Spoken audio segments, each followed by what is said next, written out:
Es indispensable alfabetizar a nuestros chicos para la era digital. Nuevas miradas para un mundo diferente. Sábado Verde. En la Radio Pública de Buenos Aires.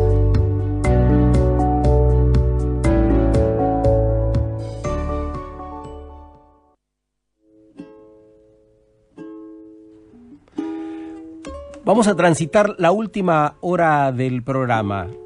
Quédate ahí, aunque sea un rato nada más, porque lo que viene te va a interesar. O llamanos y participa también.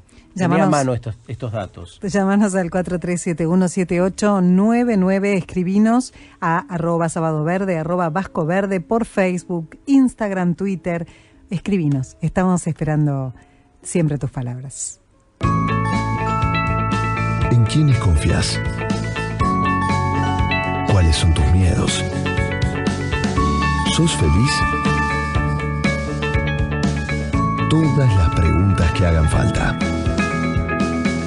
En 2019, te presentamos a 100 personas inspiradoras que te ayuden a pensar. Seguí a Sábado Verde en la radio y en la web.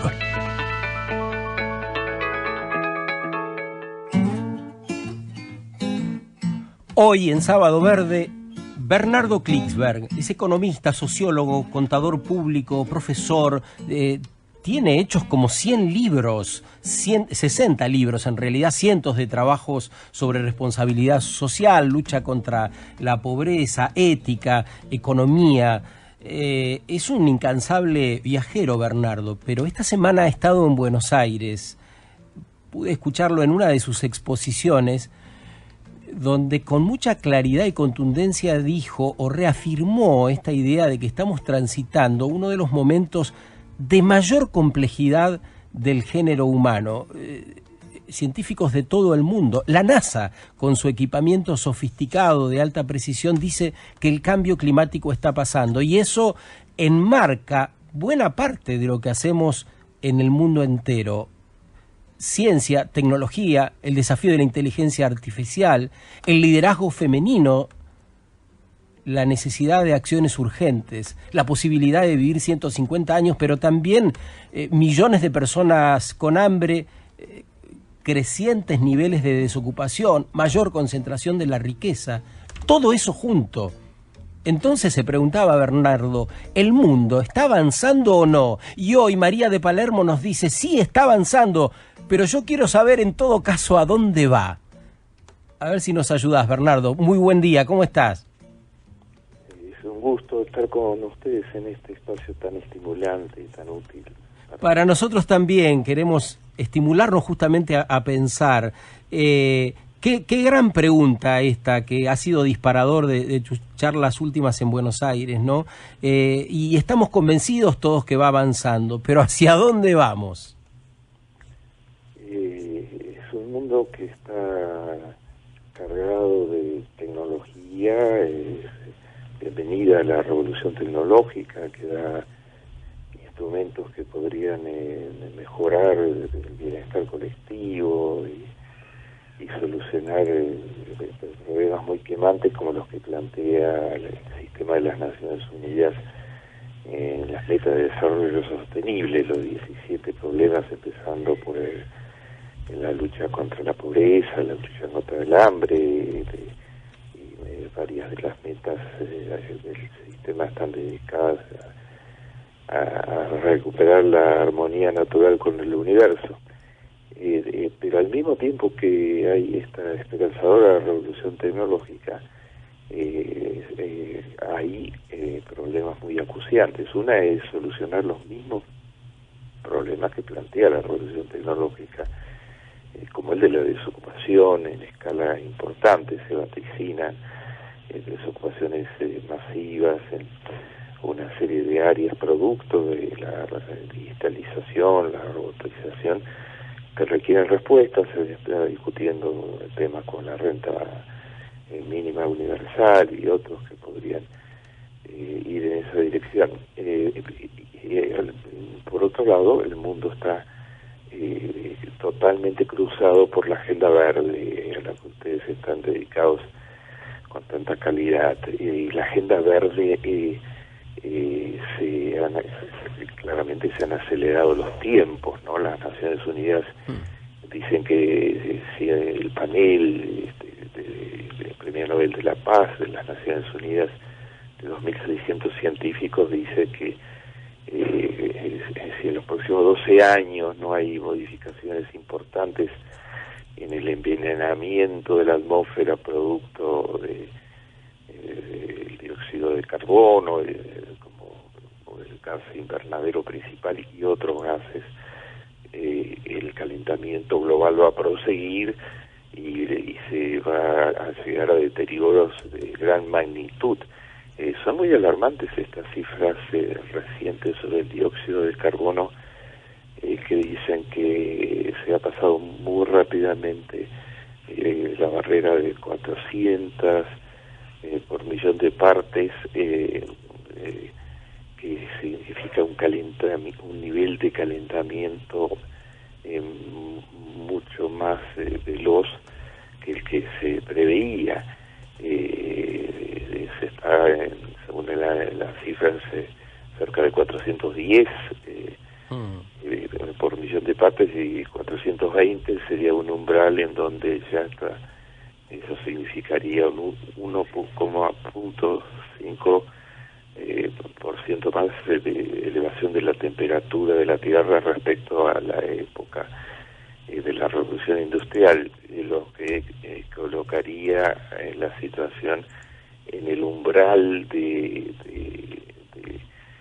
peligros muy serios. Bernardo, a la vista. Sí, el panorama realmente es acuciante, lo planteas con mucha claridad, la información está, si bien se hacen cosas y estamos todo el tiempo nombrando pequeñas acciones aquí y allá, hay una sensación de cierta inacción, especialmente allí donde se deben decidir los cambios disruptivos que hacen falta para poder llegar a buen puerto. ¿Cómo pondrías en este marco las acciones de desobediencia que están apareciendo en el mundo entero, con Greta Thunberg, con Malala y con tantos otros en Estados Unidos, la chica que le dice al gobierno y a los ciudadanos, con las armas no, basta de armas, con consignas simples, claras, que vos decís, pero ¿cómo? ¿Y los adultos no podemos ver esto? Y la desobediencia civil, las diferentes formas de manifestación pacífica, yo solo creo en lo pacífico, sí. Están expandiéndose, lo que implica que el nivel de conciencia sobre el problema y la sensación de que es inmoral, de que el planeta, que el medio ambiente esté siendo desequilibrado de esta manera. Dios nos entregó un mundo perfecto, digamos, con de todo. Einstein decía que Dios juega a los dados con el mundo, resaltando la armonía esta profunda que hay en la naturaleza. Se está desequilibrando, ¿no? Los pájaros marinos están amenazados de muerte, el 30% de los corales por el calentamiento de los mares y las condiciones hostiles a su desarrollo han sido virtualmente exterminados. Y la gente está saliendo a las calles para protestar, ¿no? Encabezado por jóvenes, fundamentalmente. Estos episodios de desobediencia civil que se dieron la semana pasada en Inglaterra, en una escala muy significativa, es la primera vez que se producen, métodos gandhianos, heredados de Gandhi, para tratar de llamar la atención sobre el tema, y esta voz que se ha convertido en una voz tan potente, la voz de una niña de 16 años, una niña sueca de 16 años, Greta Thunberg, que ha logrado movilizar varios millones de estudiantes de colegios secundarios hace pocas semanas en 105 países diferentes, saliendo a protestar para exigir que se acelere todas las medidas que están en marcha. Hay medidas muy útiles, pero los tiempos son absolutamente exigentes, ¿no? El anterior secretario general de las Naciones Unidas solía tener una frase cuando se sentaba en la mesa en reuniones. Las Naciones Unidas ha sido un baluarte mundial en la lucha por tratar de enfrentar el cambio climático. Él decía con frecuencia de que con la naturaleza no se negocia. Ahí no hay moratorias ni refinanciamientos. Si se deterioran los corales, se deterioran y son la base de la alimentación de especies marinas muy importantes y de la preservación de los mares que ocupan mayor extensión que la Tierra, que son fundamentales para el equilibrio ecológico mundial. Si hay incendios en gran escala, como los ha habido en el último año en California y en otros lugares del mundo, aún incendios producidos fundamentalmente por las condiciones. Pero es que la especie perdió la razón, Bernardo, porque, digamos, recién escuchábamos a un biólogo que nos decía respecto a las salmoneras que hay en Chile y posiblemente haya en la Argentina. Este es un negocio para pocos, después todo lo otro es pérdida, pierde el ambiente, pierden las personas, la alimentación no es de la calidad. Pero ¿qué nos pasó? Que los chicos están marcando los rumbos y no podemos ver todas estas cosas tan razonables que desde que empezó el reportaje está citando. Hay a nivel internacional, junto a esto que traté de señalar, el desarrollo tecnológico que es bienvenido, pero que tiene necesidades de regulación, ¿no? Hay y la contaminación ecológica de múltiples maneras. Hay una crisis de valores éticos, hay un vacío de valores éticos.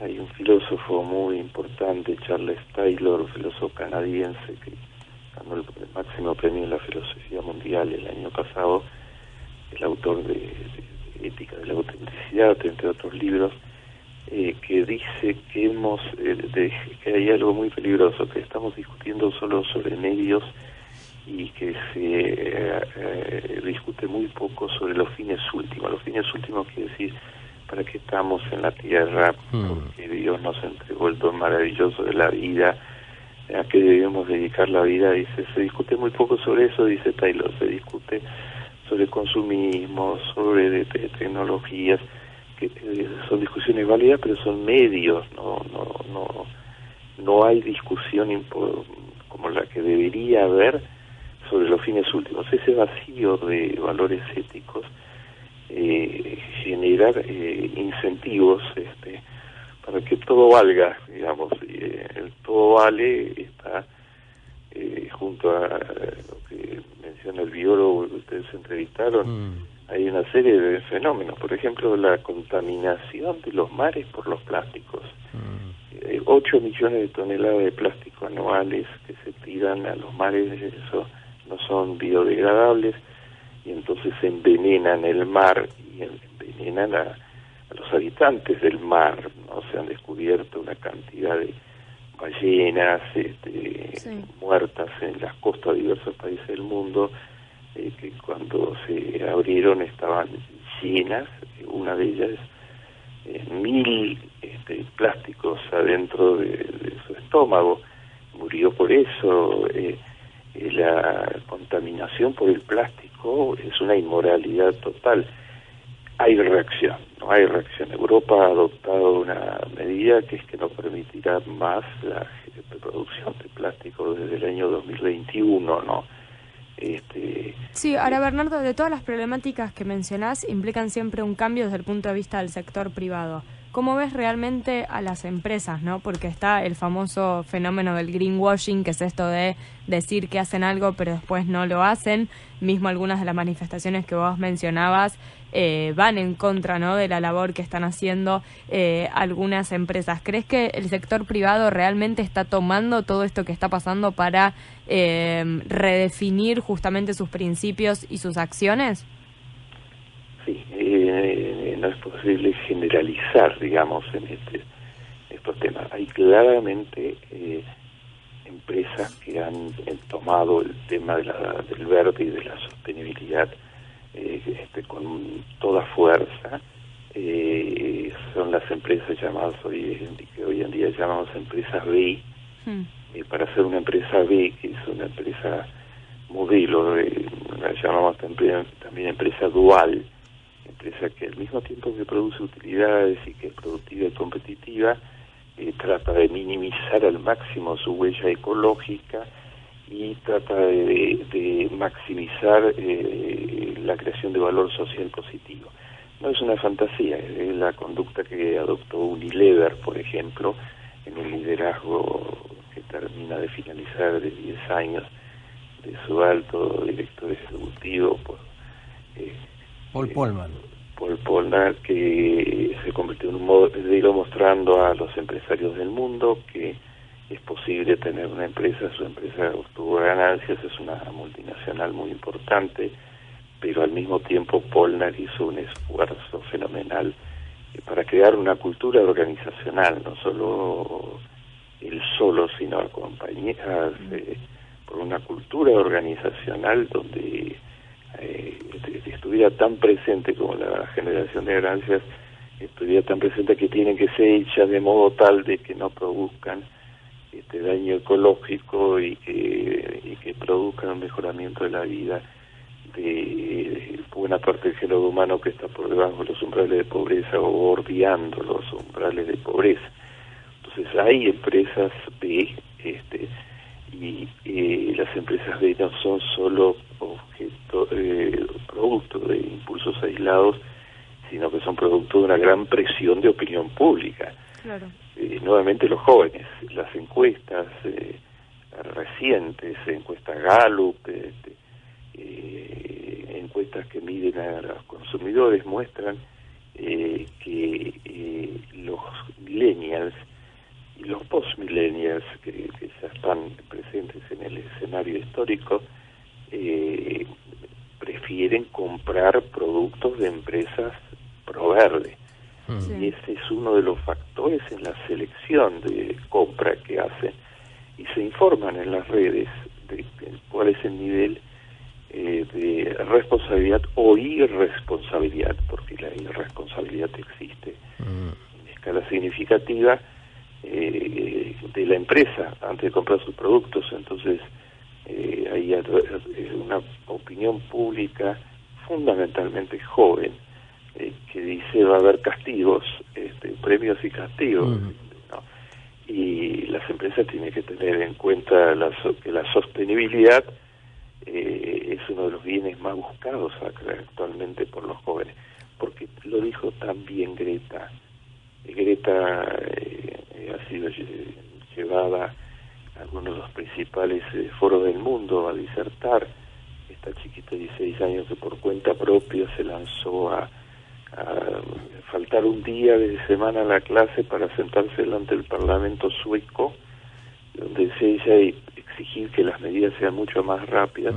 Ella lo dijo también, le dice en la Unión Europea, les dijo, en el Parlamento Europeo, le dijo a los parlamentarios, les dijo, nosotros no, ustedes nos dicen de que cuando seamos adultos nosotros haremos el mundo mejor, que ustedes hacen lo que pueden, es que ustedes nos van a entregar un mundo semidestruido a nosotros cuando seamos adultos y no vamos a poder hacer gran cosa.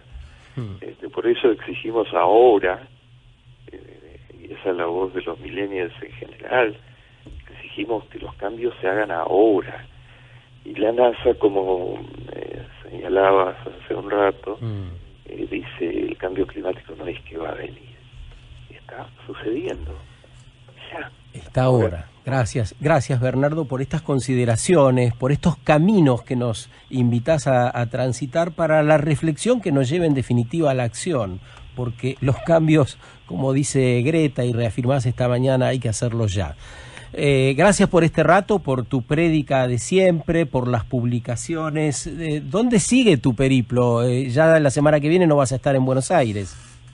Sí, vengo de Panamá, donde me invitaron a dar un ciclo masivo de conferencias con miles y miles de participantes y, bueno, demasiado generosos me entregaron la llave de la ciudad. Así es.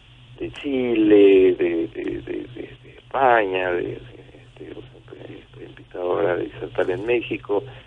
Quería resaltarte que hay un sector muy influyente de la sociedad encabezado por el Papa Francisco, que está muy claro sobre esto.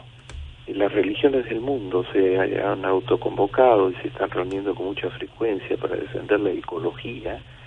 Se han hecho patrocinados por las Naciones Unidas reuniones donde estuvieron reunidas más de 200 y 300 creencias religiosas. Yo he participado activamente de ese proceso y están mostrando que en todos los libros sagrados del mundo, de todas las religiones, hay una defensa total del equilibrio ecológico, ¿no? Y ese llamado espiritual, digamos, porque el llamado viene desde lo económico. El cambio climático produce daños económicos severísimos actualmente al género humano. El calentamiento genera la desertificación, las sequías continuas y por el otro lado las anegaciones, los huracanes, las inundaciones, el redolamiento de las temperaturas extremas. Todo eso produce daños económicos severos, pero ahí al mismo tiempo un llamamiento que viene exclusivamente de lo espiritual. La Biblia, por ejemplo, dice terminantemente que hay que preservar la naturaleza. Recordemos que el Papa, que es el líder mundial en estos llamamientos, Francisco tomó su nombre de Francisco de Asís, que era un modelo de entrega a los pobres y entrega a la naturaleza y canto a la naturaleza. Y la Biblia dice que aunque haya una guerra, la Biblia es un tratado gigantesco, es el mayor libro de alimentación espiritual de gran parte del género humano, pero además es un tratado gigantesco de políticas ecológicas y sociales. Dice que aunque haya guerra, en medio de una guerra se deben preservar los árboles, que no se ataquen nunca los árboles. Qué bueno. Porque, bueno, los árboles, entre otras cosas, los bosques son los absorbedores fundamentales que tenemos, la importancia de preservar el Amazonas, es el pulmón principal de la naturaleza. Hay un llamamiento potente de los jóvenes, del mundo espiritual, de la ciencia. El 99% de todos los científicos se están llamando ecológicos, están llamando la atención sobre esto. Deberíamos escuchar antes que sea tarde. Gracias, un abrazo grande. Un abrazo para ustedes.